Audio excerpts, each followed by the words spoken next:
छत्तीसगढ़ में होने वाले चुनाव से पहले राजनीतिक पार्टियां बस्तर की दौड़ लगाती हुई नजर आ रही हैं और इसीलिए भी खास है क्योंकि माना जा रहा है कि जिसने बस्तर में अपनी मजबूत पकड़ बना ली, सत्ता की चाबी उसी के हाथ में जाएगी।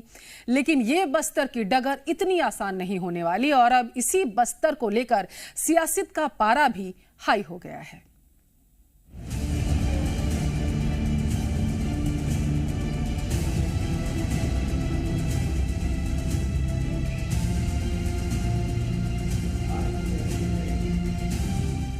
छत्तीसगढ़ विधानसभा चुनाव से पहले राजनीतिक पार्टियों का फोकस आदिवासियों पर है। यही कारण है कि लगातार आदिवासियों को साधने के लिए बस्तर का दौरा किया जा रहा है। ऐसे में बीजेपी प्रभारी भी पीछे नहीं है। वहीं बस्तर में कमल खिलाने के लिए लगातार दौरे कर रहे हैं, जिस पर कांग्रेस ने तंज कसा है, तो वहीं बीजेपी का भी पलटवार सामने आया है।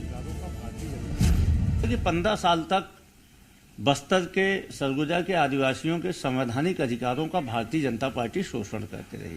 कांग्रेस की सरकार आने के बाद बस्तर के आदिवासियों के मूलभूत संवैधानिक अधिकारों का फिर से बहाल किया गया। यदि भारतीय जनता पार्टी के नेता वास्तव में बस्तर का भला चाहते हैं तो पहले अपने 15 साल की सरकार के द्वारा जो उनका शोषण किया गया था, जो उनका राजनीतिक रूप से उनका हनन किया गया था उनके अधिकारों का, उसके लिए ओम माथुर और नरेंद्र मोदी माफी मांगे, उसके बाद ही कोई बात बन पाएगी। मैं कहूंगा कि आदिवासी भाइयों की आज धर्म और संस्कृति पर आक्रमण हो रहा है, धर्मांतरण हो रहा है। आदिवासी बहनों के साथ बलात्कार की घटना हो रही है और पुलिस रिपोर्ट तक के नहीं लिखती है। मैं कहता हूं कि आखिर ये आदिवासियों की हितैषी कैसे हुई? ये आदिवासी हितैषी हो ही नहीं सकते। अब भाजपा आदिवासी भाइयों के बीच बैठकर भूपेश सरकार की असफलताओं को गिनाएगी और फिर से भाजपा की सरकार बनाएगी। एक तरफ आदिवासियों को साधने के लिए पुरजोर कोशिशें जारी हैं, तो वहीं दूसरी ओर प्रदेश सरकार केंद्र पर भी हमलावर नजर आ रही है। कांग्रेस का कहना है कि वो पीएम मोदी से 91 सवाल पूछेगी, जिस पर बीजेपी ने कांग्रेस को आचरण और व्यवहार सुधारने की नसीहत दे डाली। जनता के मन में प्रधानमंत्री के लिए अभी तक 91 सवाल आए हैं। कांग्रेस पार्टी जनता की ओर से उनके लिए कुल 91 सवाल मीडिया में जारी कर रही है। इन सवालों का जवाब प्रधानमंत्री श्री नरेंद्र मोदी जी को देना चाहिए। 91 गालियों की जुमलेबाजी बंद करके जो 91 ज्वलंत मुद्दे हैं, ज्वलंत विषय है जो 2014 में उन्होंने जनता से किया था, ये उसी से संबंधित सवाल है। यदि प्रधानमंत्री जी में भारतीय जनता पार्टी में साहस है तो इन सवालों का जवाब दें। और जिन शब्दों का प्रयोग कांग्रेस पार्टी के नेता करते हैं, जंक्शन से लेकर के भारतीय जनता पार्टी की यात्रा में ऐसे शब्दों का प्रयोग कभी भी किसी समय नहीं हुआ। चाहे अटल बिहारी वाजपेयी जी रहे हो, चाहे लाल कृष्ण आडवाणी जी रहे हो, चाहे आज नरेंद्र भाई मोदी हैं देश के प्रधानमंत्री। अपने आचरण, अपने व्यवहार को कांग्रेस पार्टी सुधारे, ये देश की जनता उनसे मांग करती है।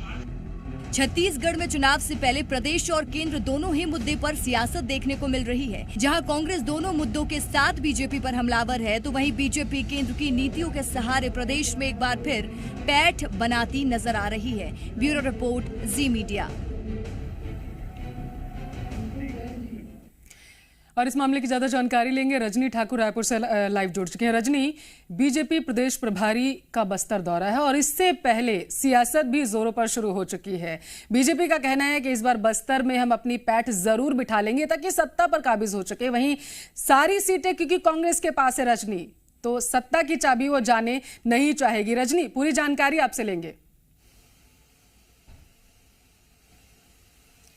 बिल्कुल, देखिए, बस्तर छत्तीसगढ़ में सियासत का कॉरिडोर कहा जा सकता है, क्योंकि बस्तर से ही छत्तीसगढ़ के सियासत का रास्ता तय होता है। और यही वजह है कि इस वक्त जो बस्तर में सीटों का समीकरण है वो कांग्रेस के पक्ष में है। 12 की 12 सीटें कांग्रेस के पक्ष में है और भाजपा की लगातार ये कोशिश है कि बस्तर की जो 12 सीटें हैं वहां अपनी पकड़ बनाई जा सके। इसके लिए कार्यकर्ता जो है उनको जिम्मेदारी दी गई है, पदाधिकारियों को जिम्मेदारी दी गई है और तमाम जो बड़े नेता हैं वो लगातार दौरा करते हैं। आपको याद होगा जब डी पुरंदेश्वरी प्रभारी थी, उन्होंने भी बस्तर में बड़ा कार्यक्रम किया था। बस्तर में लगातार मंथन चिंतन भाजपा करती रहती है और ओम माथुर का जो दौरा है वो भी इसी तमाम पहलुओं को लेकर है। लेकिन कांग्रेस का ये कहना है कि बस्तर में कितना भी काम छत्तीसगढ़ भाजपा कर ले, सरकार कांग्रेस की ही बनने वाली है, क्योंकि जो 15 साल की सत्ता रही भाजपा के पास, उस दौरान बस्तर में कोई काम नहीं किया गया, आदिवासियों का शोषण किया गया और इसके लिए भाजपा को माफी मांगनी चाहिए। जवाब में भाजपा ने अपने काम गिनाए हैं कि जब हमारी सरकार थी सत्ता में, उस वक्त पोटा कैबिन बनाए गए, सड़कें बनाई गई, तमाम सुविधाएं पहुंचाई गई और जो आदिवासी इलाके हैं वहां पर लोगों को सुरक्षित महसूस कराया गया। लेकिन कांग्रेस की सरकार के आने के बाद नक्सल घटनाएं बढ़ी हैं, उन घटनाओं में ग्रामीणों की मौत का आंकड़ा बढ़ा है और सरकार के आने के बाद कोई काम नहीं हुआ है। तो ये वार पलटवार जारी है और फिलहाल दोनों ही पार्टियों की तरफ से वहां पर मंथन भी जारी है। बस्तर को लेकर दोनों ही पार्टियों की अपनी अपनी रणनीति है। अब जनता किसकी बातों पर भरोसा करती है, किसे मौका देती है, ये तो चुनाव बताएगा। लेकिन इतना जरूर है कि आज से नहीं, शुरू से ही बस्तर जो है वो छत्तीसगढ़ की सियासत के केंद्र में रहा है और ये चुनावी साल है। ऐसे में इस तरह की जो सियासत है बस्तर को लेकर वो कई बार देखने को मिली है और आगे भी देखने को मिलेगी। बिल्कुल मिलती रहेगी, क्योंकि चुनावी साल है और इस दौरान सभी नेता दौरा भी कर रहे हैं। बहुत बहुत शुक्रिया रजनी, तमाम जानकारी पहुंचाने के लिए।